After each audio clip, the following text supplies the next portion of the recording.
ৰাইজৰ আবেগ আৰু অনুভূতিৰে গঠন হোৱা ৰাজীৱদীয়া ন্যাসৰ যিখিনি আমি আমাৰ কৰণীয়খিনি বা যিখিনি আমাৰ কৰ্মৰ অগ্ৰগতি সম্পৰ্কে ৰাইজক অৱগত কৰিবলৈ আজি ইয়াত সমবেত হৈছোঁ। আৰু যিসকল মহানুভৱ মানৱদৰ্দী লোকে ৰাজীৱদীয়াৰ কাৰণে যিখিনি অনুদান আগবঢ়ালে তাৰ প্ৰসংগতো দুই এটা কথা আমি আগবঢ়াবৰ কাৰণে আজি ইয়াত সমবেত হৈছোঁ। ন্যাসখন গঠন হৈছিল 19 তাৰিখ 1 মাহ 2005 চনতে গঠন হ'ল। এই ন্যাসখন 2025ত ন্যাসখন গঠন হৈছিল।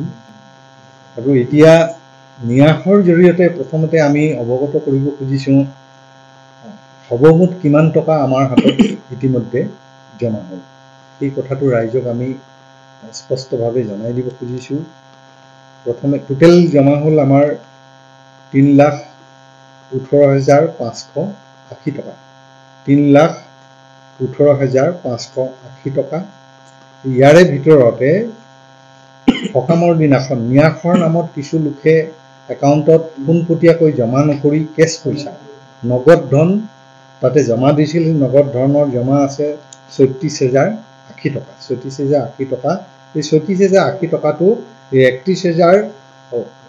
3,18,880 টকাৰ ভিতৰতে এই বস্তুটো হেৰি হৈ আছে। তাৰ ভিতৰত আকৌ 75,000 টকা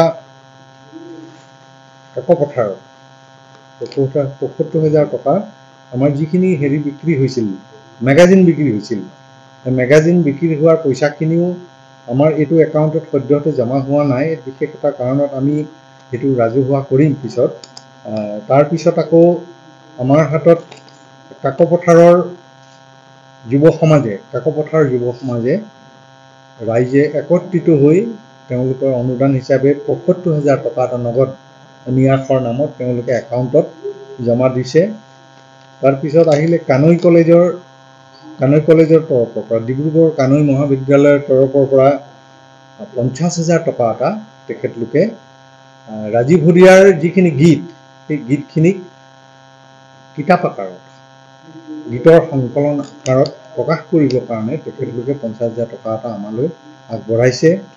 তাৰপিছত সন্মানীয় বিধায়ক সুৰেন ফুকন ডাঙৰীয়াই 50,000 টকা এটা 51 টকা সুৰেন ফুকন ডাঙৰীয়াই 51,000 টকা তেখেতে জমা কৰিছে। পইচাটো আমাৰ চেক যোগে দিয়াৰ কাৰণে একাউণ্টত এতিয়াও জমা হোৱা নাই। সেই বস্তুটো আপোনালোকক অৱগত কৰিছোঁ। জমা হ'লে আমাৰ জমা ধনৰ পৰিমাণ আৰু বৃদ্ধি হ'ব। তাৰপিছত মেগাজিন বিক্ৰী কৰি 74,950 টকা 74,950 rupees 74,950 rupees এই টকাখিনি মেগাজিন বিক্ৰী কৰি এই টকাখিনিও হাতত আছে। এইখিনি হ'ল। আৰু সৰু সুৰা যিখিনি আছে 1 টকা 2 টকা 50 টকা 100 টকা 200 টকা আমাৰ প্ৰায় আপোনালোকক দেখাব খুজিছোঁ। সকলোৰে কথা ব্যক্ত কৰিবলৈ আমি বেংকৰ পৰা ষ্টেটমেণ্ট আনিলোঁ।